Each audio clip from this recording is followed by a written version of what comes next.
آپ کی زندگی میں شامل ہونے والی بہترین شخصیات وہ ہوتی ہیں جو آپ کو رب کی یاد دلائیں اور آپ کے سوچنے کا انداز بدل دیں۔ جیسا مرد ہوگا ویسی ہی عورت ملے گی، استعمال کرو گے تو واللہ استعمال شدہ ہی پاؤ گے، کیونکہ میرا رب فرماتا ہے پاک مردوں کے لیے پاک عورتیں ہیں اور پاک عورتوں کے لیے پاک مرد۔ دنیا ایک سٹیج ہے، ہر انسان سٹیج پر آتا ہے، اپنا کردار ادا کرتا ہے اور چلا جاتا ہے، تو پھر فیصلہ کیجیے کہ آپ نے اپنے کردار میں کن رنگوں کو بھرنا ہے۔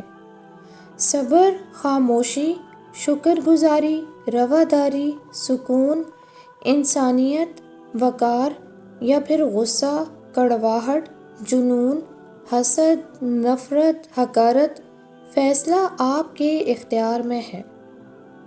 ماضی کے برے عمل انسان کی زندگی میں اس طرح ہوتے ہیں کہ جیسے سیدھی راہ کے بیچ بڑا پتھر جو آگے سفر کے دوران بڑھتے قدموں کے بیچ اچانک آ جاتے ہیں اور ہمیں کبھی لڑکھڑانے پر مجبور بھی کر دیتے ہیں اور کبھی گرا بھی دیتے ہیں۔ خوشبو پھول کی ہو، چائے کی ہو یا رشتوں کی، احساس کے رنگ میں ہی اچھی لگتی ہے۔ اطمینان بھی اندر سے آتا ہے اور ضمیر کے کوڑے بھی اندر سے لگتے ہیں۔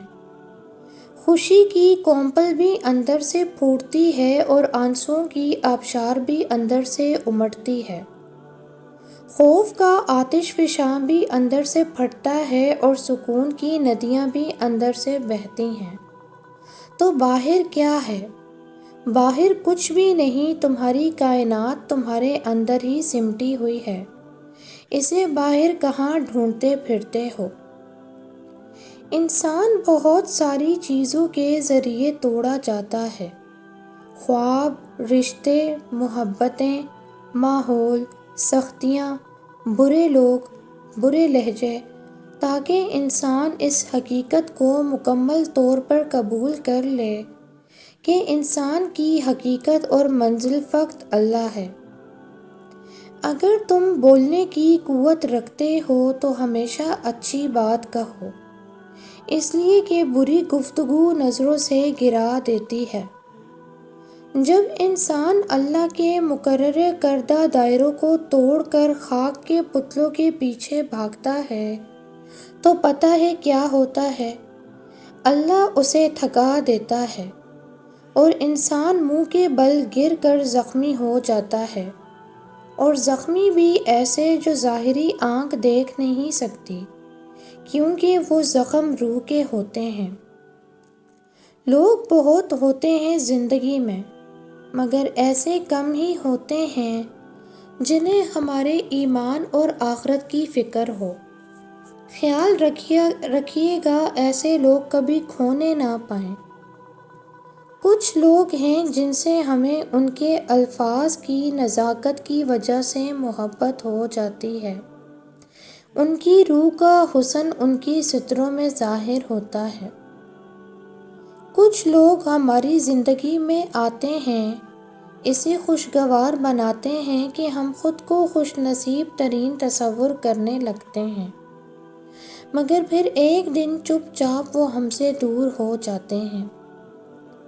وہ لوگ جن کو آپ راضی کرنے کے لیے دن رات اپنا وقت ضائع کرتے ہیں، آپ کے اس دنیا سے چلے جانے کے بعد وہی لوگ آپ کے جنازے کو کندھا دینے کے لیے بمشکل وقت نکال رہے ہوتے ہیں اور بھول جاتے ہیں کون تھا۔ اپنا نامہ اعمال کسی دوسرے کی خاطر برباد نہ کریں۔ کچھ لوگ جمع ہوئے اور یہ تذکرہ کرنے لگے کہ سب سے افضل نعمت کون سی ہے، تو ایک شخص نے کہا ہمارے گناہوں کا ایک دوسرے سے چھپے رہنا۔ آپ کا معاف کر دینا دوسروں کے لیے تحفہ ہے، لیکن بھول جانا اپنے آپ کے لیے تحفہ ہے۔ خیالی خوشی اکثر حقیقی رنج و غم سے کہیں زیادہ قیمتی ہوتی ہے۔ جس طرح بیٹیوں کو سکھایا جاتا ہے کہ شوہر اگر ڈانٹ دے تو صبر کرنا ہے اور اپنے گھر کو خراب نہ کر دینا، اسی طرح بیٹوں کو بھی سمجھائیں کہ آپ کی بیوی اپنے والدین کا جگر کا ٹکڑا ہے اور انہوں نے آپ پہ اعتبار کر کے آپ کو سونپا ہے۔ اگر کبھی اس کی کوئی بات اچھی نہ لگے تو صبر کر لینا، مگر اسے پریشان مت کرنا، تکلیف نہ دینا۔ کبھی کبھی آزمائشیں ہمیں ایسے موڑ پر لے آتی ہیں جہاں سے واپسی کا کوئی راستہ نہیں ہوتا۔ ایسے میں اللہ کی ذات پر توکل ہماری ہمت بندھاتا ہے۔ انسان کو اپنی پرسنل باتیں صرف اپنی ذات تک محدود رکھنی چاہیے۔ جب آپ اپنی پرسنل باتیں شیئر کر لیتے ہیں ان لوگوں سے جنہیں آپ اپنے ساتھ مخلص سمجھتے ہیں، تو زندگی میں کسی نہ کسی موڑ پر وہی لوگ اپنے مفاد کے لیے آپ کی اسی کمزوری کو استعمال کریں گے۔ جب آپ اپنا راز خود اپنے تک محدود نہ رکھ سکیں تو کسی اور سے کیسے امید رکھ سکتے ہیں کہ وہ آپ کا راز خود تک رکھے گا؟ گزشتہ نسلوں کے پاؤں ننگے اور امیدیں بلند تھیں، اور آج کی نسل کے جوتے مہنگے اور دماغ خالی ہیں۔ ان کہی باتیں اور ادھورے جملے خوبصورت ریپر میں لپٹے کسی گفٹ پیک کی طرح ہوتے ہیں۔ انسان یا تو اپنی پسندیدہ چیز کے خیال سے خوشی سے جھومتا رہتا ہے یا یہ سوچ کر خود کو پریشان رکھتا ہے کہ اگر گفٹ پیک میں سے من پسند چیز نہ نکلی تو کیا ہوگا۔ اختلافات پر صبر کرنا اور دوسروں کو برداشت کرنا ہی اصل اخلاق ہے۔ مخلصی کی اپنی ایک بہت پیاری بھینی بھینی سی خوشبو ہوتی ہے۔ آپ جتنا زیادہ دنیا کے ڈھسے ہوئے ہوتے ہیں اتنا ہی زیادہ جلدی اسے محسوس کر لیتے ہیں۔ ٹھیک اسی طرح دھوکے کے غرض اور لالچ کی ایک خاص قسم کی بدبو ہوتی ہے، اور اسے بھی وہی سونگھ سکتا ہے جس نے زمانے کی ٹھوکریں کھائی ہوتی ہیں۔